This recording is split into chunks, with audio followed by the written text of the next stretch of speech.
Hello everyone, hope all of you are safe and healthy. Welcome to IASbaba's Rapid Revision Series for Prelims 2021. This is session 54 and day 74. And the topic we have is the Indian drainage system, basically the rivers of India. Friends, with the intent of building the builders of nation, IASbaba is coming up with a foundation course for 2022. And it is an integrated program for prelims, mains and interview. And unlike the traditional classroom coaching, it consists of mentorship from the subject-wise experts and also the guidance and motivation from the toppers, and then it provides the value added notes so that you need not search for the study material more often. And it also contains the prelims and mains test series, and it is going to start from August 16th, and the students can make the best use of it. Now coming to the hot topics we are going to discuss, first is the Dagmara multipurpose project, and then the KenBetwa link project which was in news more often, then Devara River project and Mettur Sarbanga lift irrigation project of Tamil Nadu, then Kaveri Vaigai interlinking project at Gundar, then Amarkantak plateau and the river system associated with that, and the Vanadium map, then Feni River, then Rangtang Tunnel and Umnaghat Project of Meghalaya. Now coming to the first one, the Dagmara multipurpose project. Friends, why was it in news? Because recently the National Hydropower Corporation Limited and the government of Bihar, they signed an MOU, the Memorandum of Understanding, for setting up a hydropower project at Dagmara. Then about Dagmara multipurpose project, Dagmara multipurpose hydropower project will be set up over Kosi River in Sopul district. So where is Kosi River? Where is Sopul district? We see in the next slide. Now once completed, it will be Bihar's biggest hydroelectric power generation plant. So this will be the biggest hydropower plant of Bihar. So it has to be noted. Then the project would provide several additional benefits to flood prone districts of North Bihar, besides generating low cost electricity for the state. So along with the provision of electricity, it also curbs the floods of districts like North Bihar. Then more about the Kosi or the Koshi River. It is a transboundary river which flows through the Tibet, Nepal and India. So it originates in Tibet, then flows across Nepal and enters India. Then it drains the northern slopes of Himalayas in Tibet and southern slopes of Nepal. Then from a major confluence of tributaries to the north of Chatra Gorge onwards, the Kosi River is also known as Sapta Koshi or 7 upper tributaries. So it is having 7 tributaries in the upper part of this Chatra Gorge. So that is why it is called the Sapta Koshi. Then the Sapta Koshi crosses into northern Bihar, India, where it branches into distributaries before joining the Ganges. So the important aspect of this Kosi River is that it divides into distributaries before joining to the river, unlike other rivers which divide into distributaries only while merging to the oceans. Now coming to the map, so here we can see the Tibet region here, and this is the Nepalian border, friends, and this Kosi, it originates from here, it crosses the Nepal and various tributaries, they join the Saptakosi here, and after that it enters the North Bihar district. We can see the Bihar region here, and then here in Dagmara, this is the place where the multipurpose project is going to be constructed, and here we can see various distributaries, how Kosi is being divided into, and lastly it merges into Ganga here. So this is the Ganga river which is flowing, and here it merges Ganga. So this is all about the Dagmara multipurpose project and Kosi river. Then come to next, KenBetwa link project. Friends, KenBetwa link project is the first project under National Perspective Plan for interlinking of rivers. So this is the first project under interlinking of rivers, and under this project water from Ken River will be transferred to the Betwa River. Here in this figure we can see the Ken River and the Betwa River. So from Ken to Betwa the water will be transferred via the link canal given. Then both these rivers are tributaries of Yamuna. So here this is the Yamuna river that is flowing, and Betwa river joins Yamuna here, and Ken river joins at this place. So between these two the link project is made, and across Bundelkhand it flows. Then the 230-kilometer concrete canal will pass through Jhansi, Banda, Mahoba districts of UP and Tikamgarh, Panna and Chhatarpur district of Madhya Pradesh. So across UP and MP this canal link is situated. Then coming to more facts, in 1980 the Ministry of Irrigation, it prepared a national perspective plan for water resource development, and under this national perspective plan this KenBetwa link was envisaged. Then this envisaged interbasin water transfer into the country. So this was the initiation for the interlinking project. Then the NPP comprised two components, that is the Himalayan rivers and the peninsular rivers. So the Himalayan rivers development and peninsular rivers development. Then based on the National Perspective Plan, the National Water Development Agency, it identified 30 river link projects and 16 was under peninsular component and 14 under Himalayan component. So this is an overall picture regarding the history of interlinking of rivers, and here we can see the map of Yamuna and Ganga which is flowing. This is Ganga and this is Yamuna, and they meet at Prayagraj. So here is the Ken River and here is the Betwa River, and here Muskara, Mahoba and Barigar, all other places are present in the Bundelkhand region. So here is the canal that is going through. So this is all about the KenBetwa River. Then coming to next, the Devika River project. Friends, why was it in news? Because Ministry of Personnel, he reviewed the progress of Devika River project of Udhampur in Jammu Kashmir. And moreover friends, this Devika River is a famous river for Hindus, and that is why it becomes important. Then about Devika River project, the work under the National River Conservation Plan started in 2019. So this is under National River Conservation Plan. This is not under interlinking project. So the fact has to be remembered. Then under the project, the bathing ghats will be developed. Then encroachment will be removed.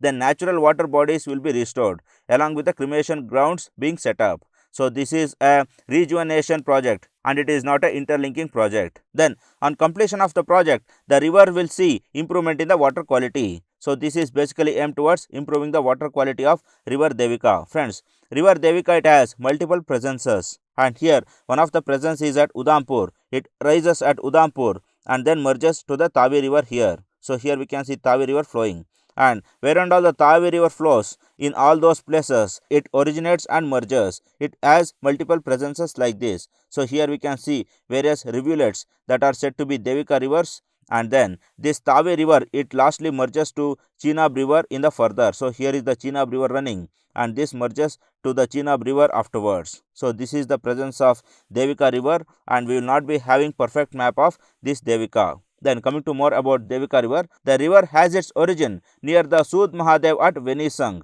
and then it merges to Suryaputri Tavi River, and this confluence is a place of pilgrimage where a fair is organized on the eve of Baisakhi every year. Friends, as we have seen in the last slide, this Devika River, it merges to Suryaputri Tavi River near Udhampur. Then it again appears near Gangera in Udhampur itself, whose ancient name is believed to be Gauran. So here in Ganjera, it is called as Gauran River, and then Devika manifests itself in the form of small rivulet at Sud Mahadev, Udhampur, then Jindra, then Purmandal, then Uttar Vehni, after which it merges with Basantar. Then as it appears and disappears at many places, Devika is also known as Gupta Ganga. So that is why it is called Gupta Ganga, and we have seen how it has various presences in the map itself. Then the river is revered by Hindus as the sister of river Ganga. So this is called the sister of Ganga. That is why it is treated as sacred one. Then the river presently runs under its sandy surface. So it has a sandy surface.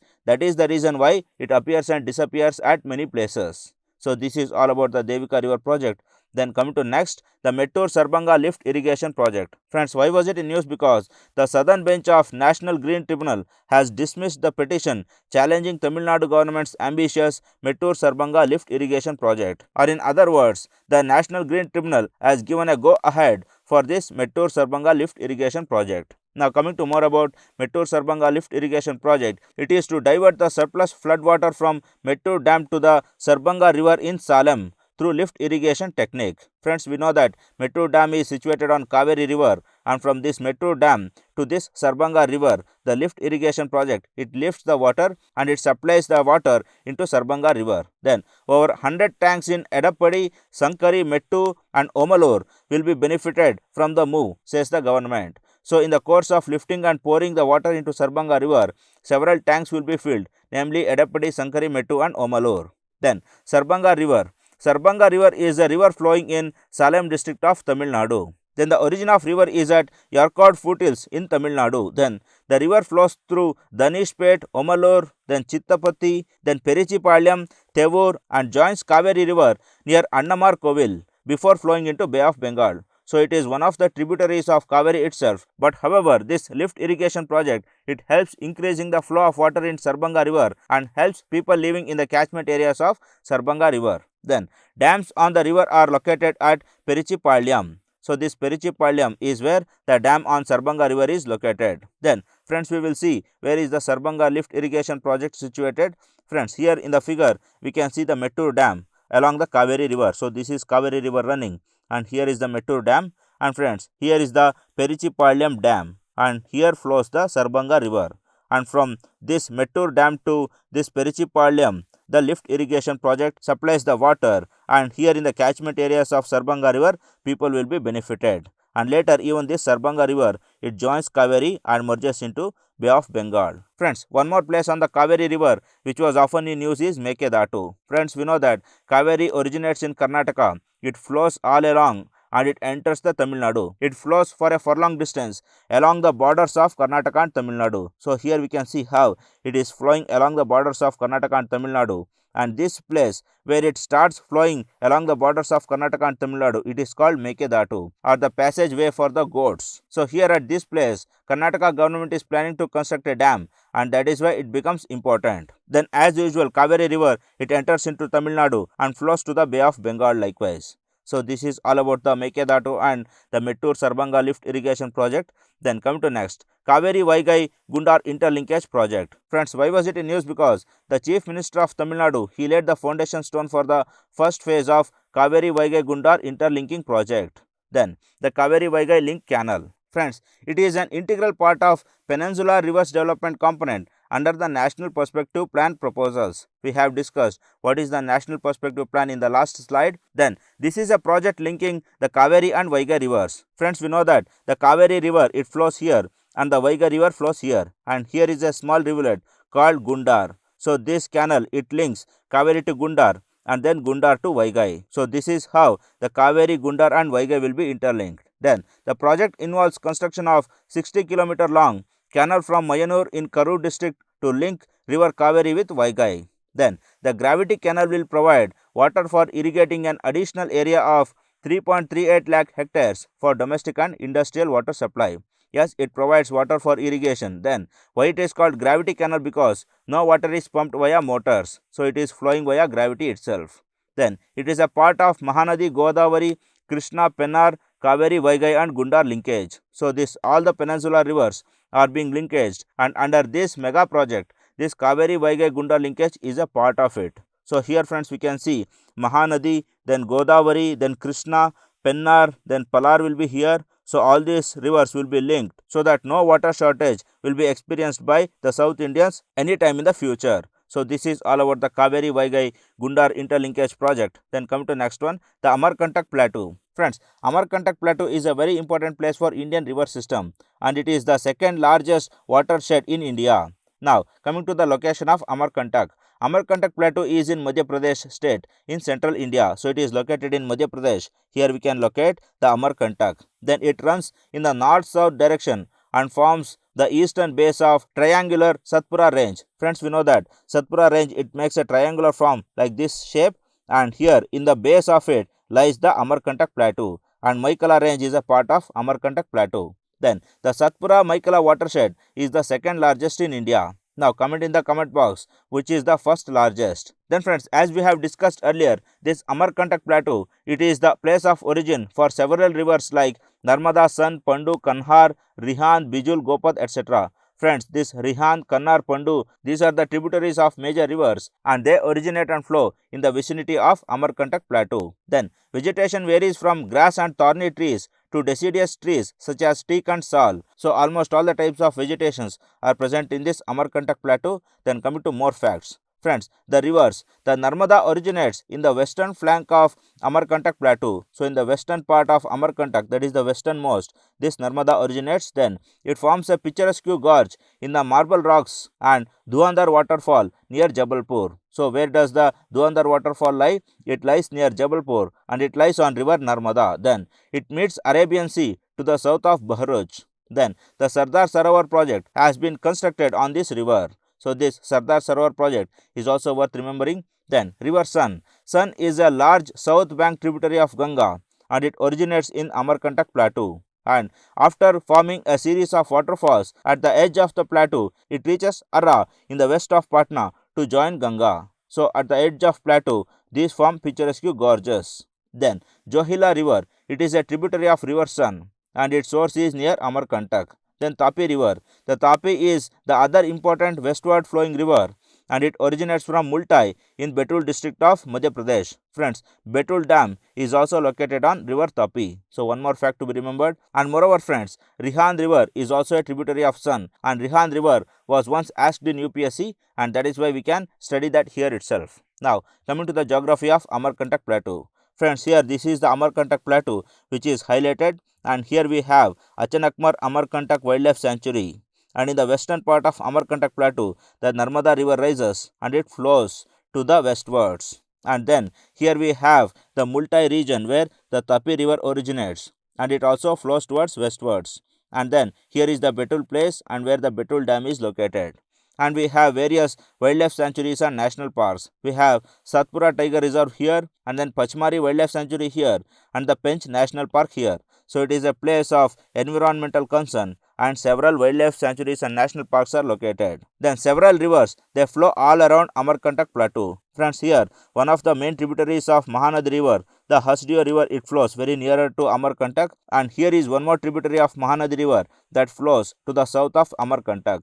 And there are several other rivulets that flow in these areas which we can locate in the map. So this is a brief physiography of Amarkantak Plateau. Then come to next one, Vanadium map. Friends, recently Geographical Survey of India, it made a map for Vanadium location in Arunachal Pradesh. So the key updates on them are the state of Arunachal Pradesh, which is considered a sleeping hydropower giant, could be India's prime producer of vanadium. So till now Arunachal Pradesh is treated as the sleeping hydropower giant or that state which has a huge potential for hydroelectric power and now it is having a huge potential for vanadium as well. Then vanadium is a high value metal used in strengthening steel and titanium. So these are the uses of vanadium and this will be learnt as a part of science and technology. And then promising concentrations of vanadium were found in Paleoproterozoic carbonaceous fillet rocks in Depot and Tamang areas of Arunachal Pradesh, Papanpare districts. So in Arunachal Pradesh, Papanpare district,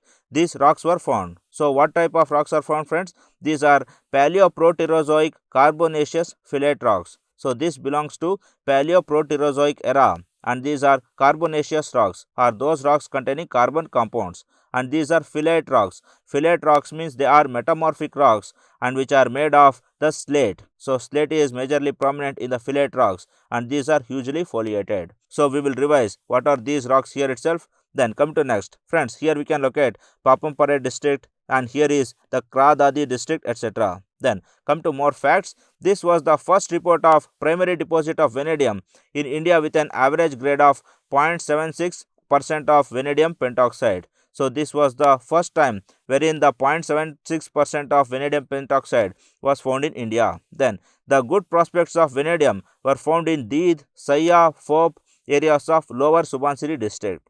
Then vanadium content was also found in Pakro area of Pakke Kesang district. Then Palin Sangram in Kradadi district. Then Kalamati in western Siang district. Then Kalaktang in the western Kameng and Kaing in Siang district. Friends, here we can locate various places here. Here is Papampare and then we have East Kameng district and then we have Tawang district and Kradadi is located here and then Siang, then Upper Siang, then Dibang and Lohit districts are located in these places. Friends, the districts of Arunachal Pradesh are named after the rivers that are flowing them. So here the Tawang river, so here Kameng river and then the Siang river, then the Dibang valley and Lohit rivers. So if you know the districts of Arunachal Pradesh, it is easy to remember the rivers flowing in Arunachal Pradesh as well. So this is all about the vanadium map. Then come to next, Feni River. Friends, why was it in news? Because Maitri Setu, the 1.9 kilometer long bridge over Feni River is being constructed to link Tripura to Indo-Bangladesh border. So this is why Feni River becomes important. Now more about the Maitri Setu. The bridge Maitri Setu has been built over Feni River which flows between Indian boundary in Tripura state and Bangladesh. Then the 1.9 kilometer long bridge joins Sabrum in India with Ramgarh in Bangladesh. So these are the two cities which are connected by this Maitri Setu. Then the construction was taken up by the National Highways and Infrastructure Development Corporation Limited. So friends, the National Highways and Infrastructure Development Corporation Limited has to be studied and some facts regarding that has to be remembered. Then with this bridge, Tripura gets access to Chittagong port of Bangladesh which is just 80 kilometers from Sabrum. So friends, here we will locate the Feni River in the map. Friends, this is the Indo-Bangladesh border which is in the northeast, and here in this place called the Silchar, the Feni River originates and it flows all along the Indo-Bangladesh border, and in this Sabrum Ramgarh region this Maitri Setu is being constructed. But however, the Feni River still flows along the Indo-Bangladesh border and later it enters Bangladesh, and then in the place called Char Chanda it merges into Bay of Bengal. So this is where the Feni River flows. And friends, this Maitri Setu is very nearer to the Chittagong port, which is also in Bangladesh, and once again it helps the people of Tripura. So overall, this bridge it connects the Tripura people with the ports of Bangladesh and Bay of Bengal. Then come to next topic, the Rangtang Tunnel. Friends, why was it in news? Because the government of India it named Rangtang Passway as the Atal Tunnel in the year 2020, that is in the last year. Now coming to more about the tunnel connects Manali in Himachal Pradesh with Leh Ladakh of Jammu Kashmir. So in this figure we can see how it connects the Jammu Kashmir and Himachal Pradesh. Then being constructed in the Pir Panjal range, it will reduce the distance between Manali and Leh by 46 kilometers. So it is constructed on the Pir Panjal range. So we have discussed in the last class where does the Pir Panjal range lie. Then the tunnel will also provide all-weather connectivity to remote border areas of Himachal Pradesh and Ladakh. So it provides all-weather connectivity to remote areas of this region. Then 8.8 km long tunnel is the world's longest highway tunnel at an altitude of above 10,000 feet. So at this height, this is the longest tunnel. But however, there are other tunnels in the world which are longer than this, but they are located in the lower altitudes. Now coming to the location of this tunnel, friends, here is the tunnel, and the southern terminal of the tunnel is nearer to Manali and Kullu region of Himachal Pradesh, and the northern part is nearer to Sisu, and this Sisu it leads to the Jammu and Kashmir. So this is how the tunnel is located. Then friends, along with the Rangtang tunnel, we also discuss some of the tributaries of Indus which also flows in the same place. So friends, we know that Jhelum, Chenab, Ravi, Bias, Satluj, these are the important tributaries of Indus. That is because they flow in Indian region. But there are several other tributaries which have to be noted. So we will discuss them here. So firstly we have the Shyok River which originates from the Indo-China border and later it enjoins Nubra within it, and then it flows as an independent Shyok River and then joins Indus. Then we have Zanskar River which also originates very nearer to Chenab, but it doesn't flow for a long distance independently and it soon merges into Indus. Then we have the Gilgit River which flows from the western side and it joins Indus in the western part. Then we have the Jhelum River, and Kunar and Kishanganga are the two tributaries of Jhelum River. Then we have Chenab here.